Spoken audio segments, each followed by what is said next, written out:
नमस्कार दोस्तों, welcome to Patel degree institute. तो स्टार्ट करते हैं आज की वीडियो।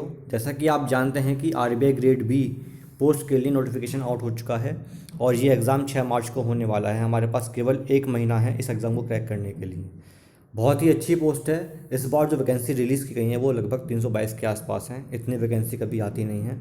2018 में भी 166 पोस्ट आई थी और 2019 में 199 पोस्ट आई थी। इस बार 322 पोस्ट आई हैं। दोस्तों बहुत अच्छी जॉब होती है ये। सैलरी भी लगभग 14 लाख से 15 लाख के बीच में पर एनम आपको मिलता है सीटीसी। तो अगर आप चाहते हैं कि जय भाई एक स्टेबिलिटी लाइफ में आ जाए, एक अच्छी जॉब मिल जाए, तो ये जॉब बहुत बढ़िया होती है। ठीक, तो अब हम जानते हैं कि आखिर इस एग्ज़ाम को, जैसे कि हम जानते हैं एक महीना रह गया, तो एक महीने में किस तरीके से इस एग्ज़ाम को क्रैक कर सकें वो बताऊंगा मैं आपको आज। बहुत ही शॉर्ट तरीका, स्मार्ट वे से किस तरीके से एग्ज़ाम क्रैक कर सकते हैं। तो स्टार्ट करते हैं। तो दोस्तों जैसा कि ये नोटिफिकेशन पहले आया था न्यूज़पेपर के अंदर, तो उसमें दिया हुआ था कि ये आखिर जो एग्ज़ाम है फ़ेज़ 1 वो 6 मार्च को होने वाला है। ये चीज़ ध्यान रखिए, 6 मार्च को आपका फ़ेज़ 1 होगा। ये एग्ज़ाम दोस्तों 3 फेज़ में होता है, फ़ेज़ 1, फ़ेज़ 2 और फ़ेज़ 3। फ़ेज़ 3 आपका होता है इंटरव्यू। फ़ेज़ 1 और फ़ेज़ 2 के मार्क्स करता है मैटर। तो फ़ेज़ 1 जो है उसमें फ़ेज़ 1 जो है ये आपको दिख रहा है 3 पोस्ट हैं भाई। General category DEPR DSIM। तो जनरल कैटेगरी जो है 270 वैकेंसी है। इसके लिए जो एलिजिबिलिटी क्राइटेरिया वो ये है कि जो कोई भी ग्रेजुएशन किया हुआ बंदा इसको अप्लाई कर सकता है। बाकी DEPR और DSIM जो है उसके लिए कुछ स्पेशल एलिजिबिलिटी क्राइटेरिया होता है। जैसे कि हम बात करें DEPR की, तो अगर आपके पास मास्टर्स है इकोनॉमिक्स के अंदर तो ही आप अप्लाई कर सकते हैं। और सिमिलरली DSIM में अगर आपके पास स्टैटिस्टिक्स से मास्टर्स या ग्रेजुएशन है तो आप अप्लाई कर सकते हैं। बात समझ में आई? तो देखते हैं आखिर भाई 6 मार्च हमारी डेडलाइन है, तो हमें आखिर किस तरीके से एग्ज़ाम क्रैक करना है वो जान लेते हैं। तो पहले हमें ये मालूम होना चाहिए कि जो टायर 1 एग्ज़ाम है उसमें कितने क्वेश्चंस आते हैं, कौन कौन से सेक्शन हैं। तो टायर 1 एग्ज़ाम में भाई जो बैंक पीओ, बैंक क्लर्क के जो एग्ज़ाम होते हैं उसका टायर 1 जो है वही सिमिलरली यहाँ पर भी है। 4 सेक्शन है यहाँ पर। जीए का सेक्शन है, क्वांट का है, इंग्लिश का और रीजनिंग का।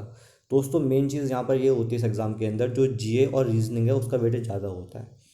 80 क्वेश्चन आते हैं जीए के अंदर, 30 क्वेश्चन एप्टीट्यूड के अंदर आते हैं मैथ्स के, मतलब 30 क्वेश्चन इंग्लिश के, और 60 क्वेश्चन आते हैं रीजनिंग के। बात समझ में आई?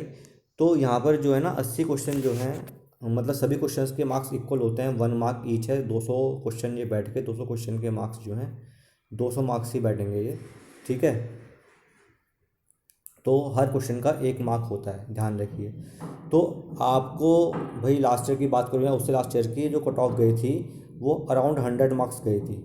बात समझ में आ रही है? तो उसका मतलब ये है कि अगर आप जीए और रीजनिंग ही अच्छे से तैयार कर लेते हैं अपनी, तो आप इजीली जो है इस एग्ज़ाम को क्रैक कर सकते हैं।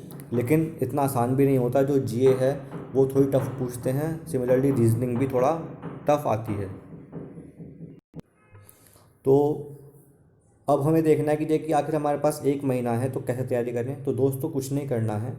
SBI PO, ठीक है ना, SBI PO एग्ज़ाम जो होता है और IBPS PO एग्ज़ाम जो होता है, या तो आप इसकी टेस्ट सीरीज़ कहीं से परचेज़ कर लीजिए, और अगर नहीं कर सकते हो तो कोई दिक्कत नहीं है। लास्ट 10 ईयर्स के पेपर्स आप अगर कहीं से डाउनलोड कर लें, बहुत सारी वेबसाइटें ऑनलाइन मिल जाते हैं। जो है क्यूमैथ्स की वेबसाइट है, करियर पावर की वेबसाइट है, वेबसाइट बहुत सारी हैं। आप गूगल पे जाएंगे तो जो है आपको लास्ट ईयर के पेपर्स मिल जाएंगे। SBI PO और IBPS PO के लास्ट 10 ईयर्स के पेपर आप सॉल्व कर लीजिए।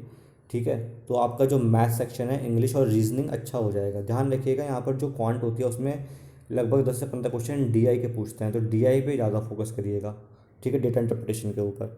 सिमिलरली रीजनिंग जो होती है वो थोड़ा कैट लेवल की पूछते हैं जो SBI PO के अंदर आती है, तो रीजनिंग की प्रैक्टिस थोड़ा एक्स्ट्रा करिए। ठीक है, कहाँ से करिए? कैट की बुक कोई भी ले लीजिए, और जो पज़ल्स होते हैं ना, पज़ल्स पे डेली 5 पज़ल लगाइए, आपका मामला सेट है।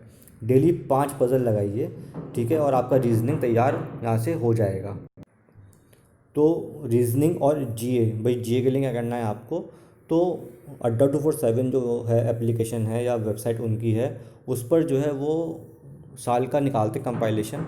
ठीक है, वहाँ से आप इसको, तो वहाँ से आप जो है वो डाउनलोड कर लीजिए 1 साल का, और वो आप पढ़िए, तो आपका जो जीए का पोर्शन है वो कवर हो सकता है। थोड़ा जीए में हमें एक्स्ट्रा मेहनत करनी है।